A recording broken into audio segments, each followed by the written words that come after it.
Hey, this is Scott Schulte from WordPress Freestyle. In episode 2, we're going to talk about fresh installs. When I have a fresh install like I have right now, what I like to do first is put the necessary plugins. There's a couple that I put in right away. So the first one is a security one called Wordfence Security, and the reason I do that is I have been hacked before. And then my hosting company told me that I should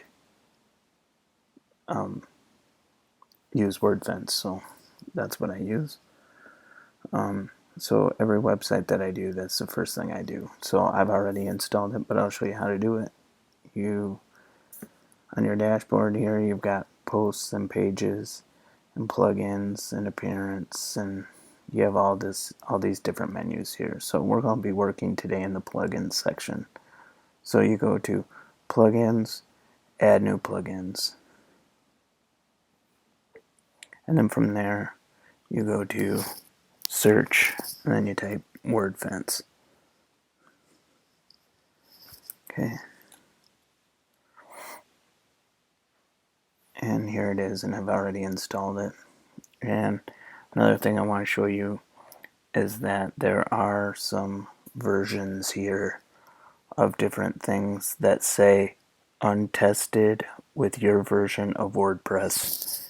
You don't ever want to use a plugin that says that for security reasons. If they're not up to date, they could have security vulnerabilities that could cause harm to your website, cause it to be hacked, like what happened with me. So Wordfence is the very first thing I put on there. The second thing that I do, well, once you install it, let me go back. Once you install it, there's a few things that you have to do. You go to options,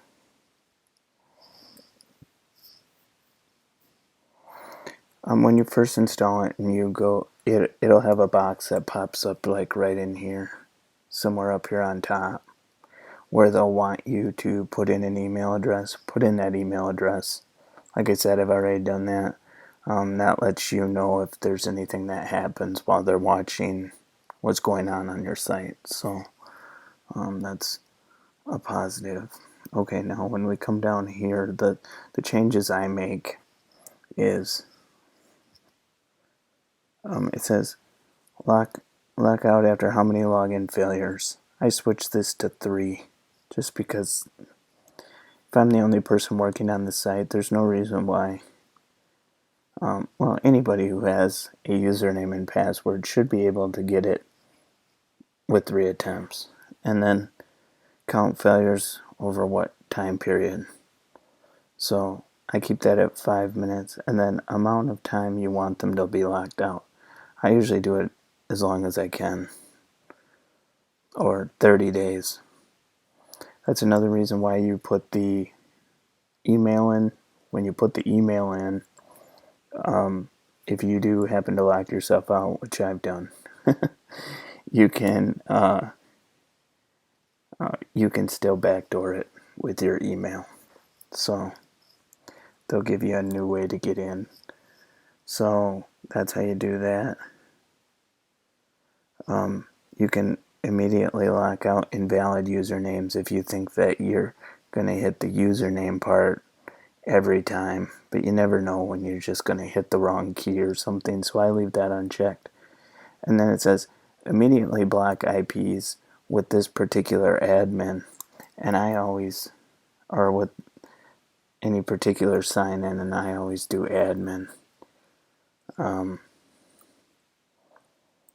because that they say never use it, but hackers seem to always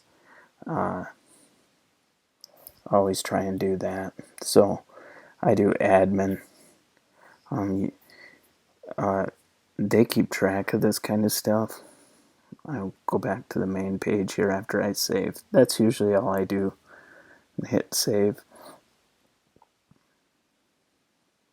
Okay, and then That's what the front end looks like right now. So, but, okay. If I scroll down here, see it says Wordfence. But since I just installed it, it doesn't have countries, but like in a month, it's going to have countries that have been blocked, people who've tried to get on the website and it's been blocked. Okay, so now let's go into plugins and add a few more here. So when I'm first starting out too, and you're wanting to build a website, I also use this one called Ultimate Coming Soon Page.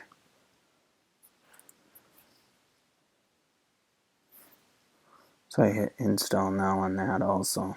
See, compatible with your version of WordPress. So you click on that. And then activate plugin.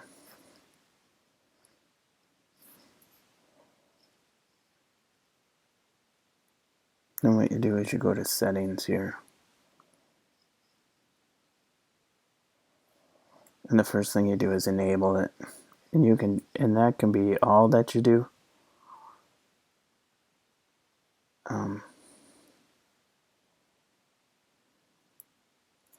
Hit save changes.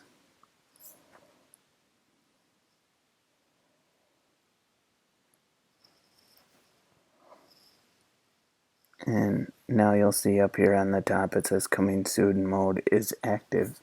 So now people cannot see the site as I work on it. So that's another thing that I do. I'm going to do two more, and these aren't as important. Sometimes I wait and do these until after I've built the site. Actually, most of the time I do, but I'm still going to go over them in this section because it's important because I put it on all of them. So we're going to go back to plugins and add new. And then the other ones that I do is All-in-one-SEO. And there's a couple others that people use, but I use All-in-one-SEO. It looks like this. Don't just nail the first one here. This isn't the one you want. It's this one with 1 million active installs. Okay, so I go ahead and click that and activate. And then from here,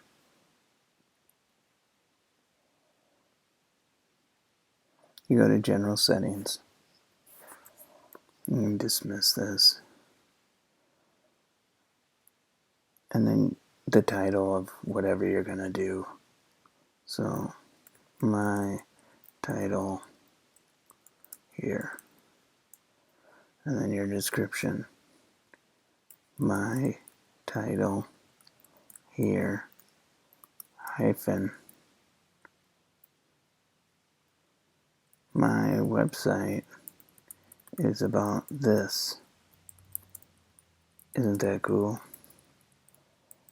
Now don't put isn't that cool, but put a description about what your website's about.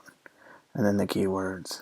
So, cool website, fun,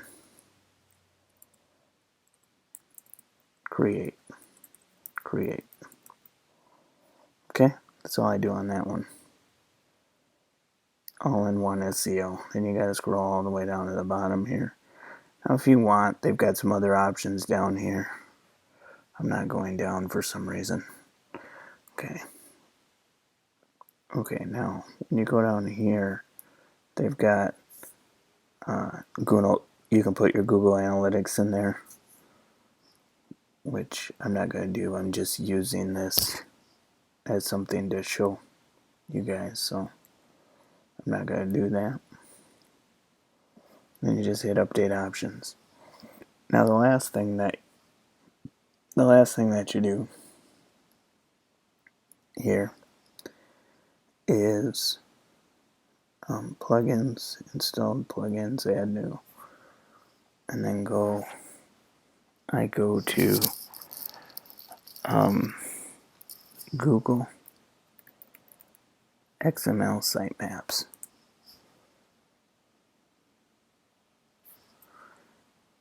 And here again, untested, untested. Oh, it says untested too.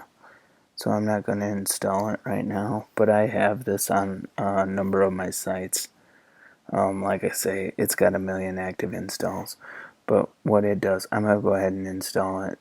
But keep in mind, I'm going to want to keep an eye on this to make sure that it stays up to date with what I need to, what I'm using it for. So this way you use this. And this is, the SEO thing, you want that on there right away.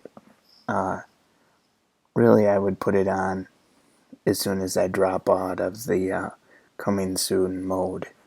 Well, I might put it on there right away like I did, but I won't do the stuff that I showed you until after my site's built. Same with this Google XML sitemaps, because what this does, so I'm not going to do it, but I'll show you what it does. Go down there to settings, XML sitemaps, and then you click this one, your sitemaps, and this one, your main sitemaps. And what it does is it sends a sitemap to the search engines. So that's why you use that. So, but I'm going to go back to plugins, and I'm going to go back to XML, and I'm going to deactivate this because right now it's not up to par. Okay, that's all I got for today. I hope you got a lot of good information from me here, and leave a comment, hit subscribe, and you'll get all the videos when I make them. So thanks for taking a look at the video.